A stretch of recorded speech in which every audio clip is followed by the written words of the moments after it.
Welcome to the Compellent Storage Architect online training courses. This is Session 1, Storage Center Hardware Overview, Module 1, where we'll cover controllers.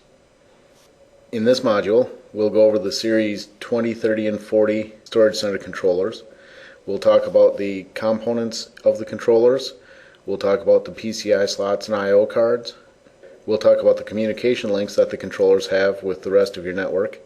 And also we'll talk about the field replaceable units in a controller. We see in this chart some of the specifications of the storage center controllers. We see that the Series 20 and 30 controllers have their firmware stored on industrial grade flash chips, whereas the Series 40 has a solid state disk drive. All of them use a real-time embedded operating system. All of them, in fact, run the same operating system and software. There are 3 hot swappable power supplies in a Series 20, 2 in a Series 30 or Series 40, and in all cases the controller can stay up and running with one power supply down. Of course, losing the second power supply would cause the controller to go out. They all use a PCI bus for their I/O cards. The Series 20 has one PCIe slot, which is the faster type, and 4 of the slower PCIX. A Series 30 has one PCIX, while the other 4 are the faster PCIe, and a Series 40 has 6 slots, all of which are the PCIe.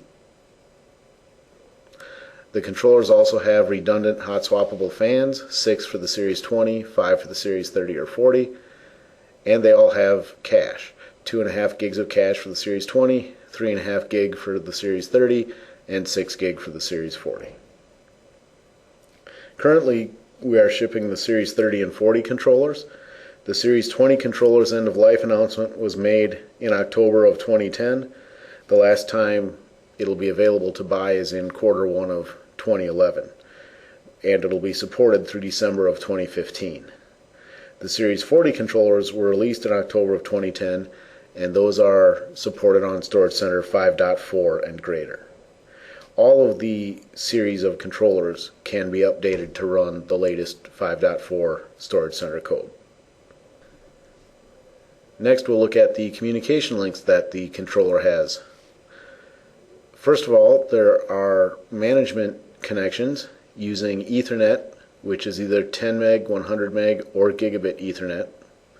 There's a serial connection, which is used only for the initial install and configuration of the controller, and occasionally for low-level troubleshooting. That runs at 115,200 bits per second.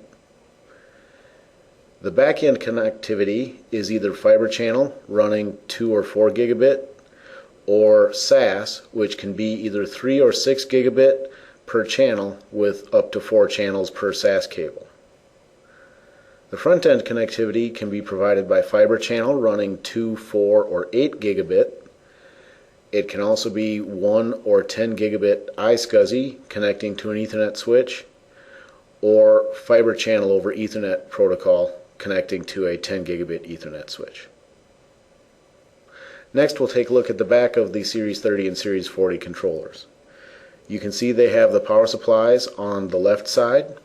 There are 2. The system can operate with only 1 working. In the center, there are some built-in I/O ports.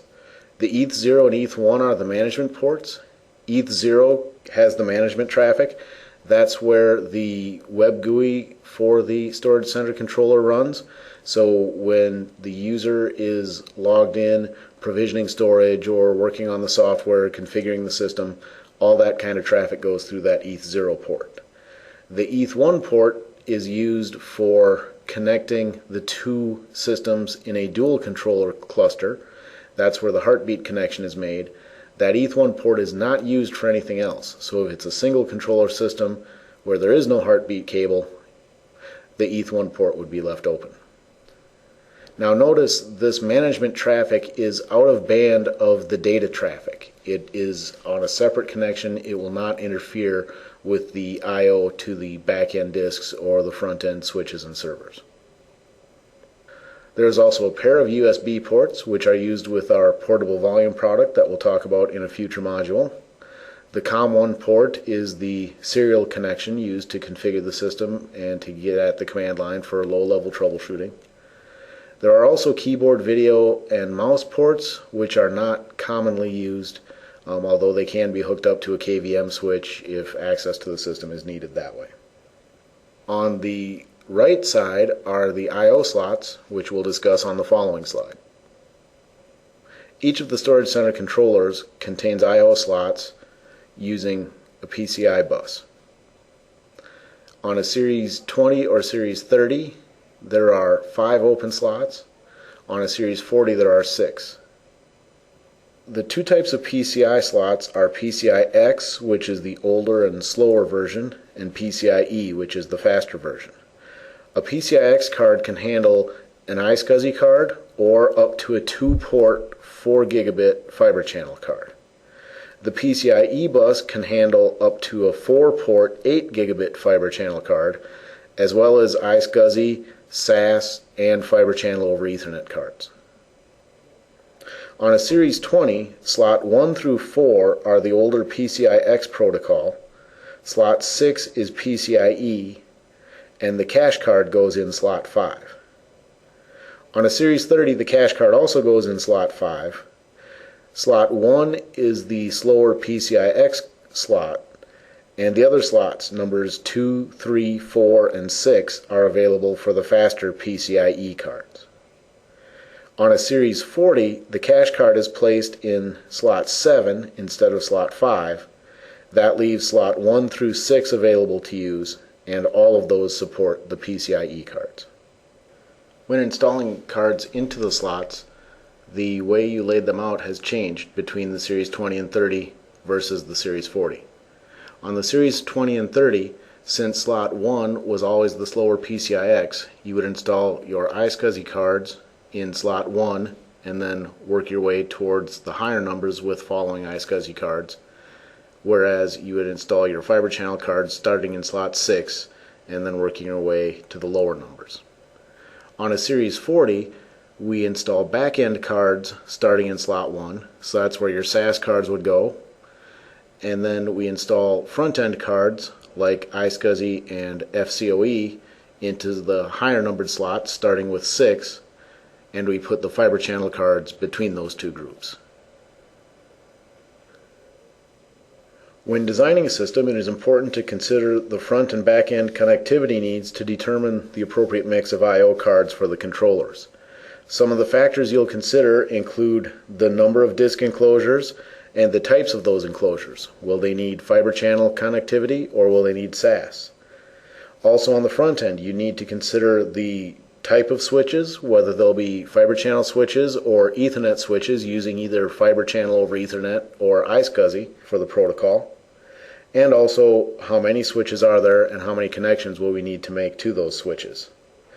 Considering all of these factors will help you determine what I/O cards need to be installed in the system and how many of each kind. We will cover how you run the front and back end cabling in a future session. One further thing to note, the BMC card on a Series 30 and also the cache cards for all the controllers do have network ports on the card. However, these are not used for anything and nothing should be connected into either the BMC or cache cards. They should be left open. Be sure in particular that you don't confuse those ports with iSCSI or fiber channel over Ethernet ports because the connection looks the same. Finally, we'll go over the storage center controller field replaceable units. Our field replacements are done by Decision 1, who is dispatched by our Compellent support organization. Almost everyone in the United States is in an area which is serviced within 4 hours for on-site calls. Only in very remote areas is that on-site service not available. The power supplies in a storage center controller are completely hot swappable. Any series controller can keep running with one failed power supply. To replace it, you simply remove the bad one, install the new one, and reconnect to power. One thing to note is that the Series 30 and 40 power supplies are different. They're the same shape, but they are not interchangeable. The Series 40 is a 1200 watt power supply, a higher rating than the power supply in a Series 30. So be sure that those are not swapped incorrectly. The fans are technically hot swappable, however, they're internal, so to access those you need to take the top cover off the controller, and to do that you need to remove it from the rack.